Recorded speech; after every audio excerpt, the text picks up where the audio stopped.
let me share a game-changing strategy that has made all the difference for my top-performing students. Before discovering my YouTube channel, Burns Hustles, and enrolling in my Airbnb hosting courses on Udemy, Haruka was following a common yet flawed approach, lowering prices during slow periods, hoping to fill those empty nights. Sound familiar? Here's the problem.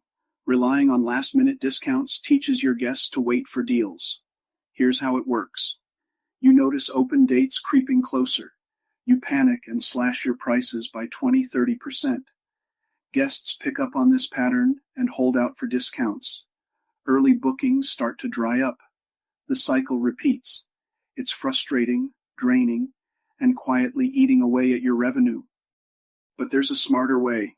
Here's what I teach my students. Use selective last-minute pricing. Don't discount every open date. Weekends a little further out are a great place to start. Gradually increase last-minute rates as the dates approach. Monitor the market by checking the rates of comparable guest houses to identify demand trends.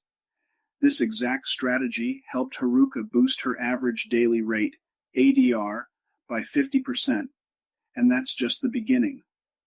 In my Udemy courses, Airbnb Business and Airbnb Entrepreneur, I share proven methods to maximize your bookings and revenue. I'm Kevin Burns, and I'm here to help you take your hosting to the next level. Check out my courses on Udemy today.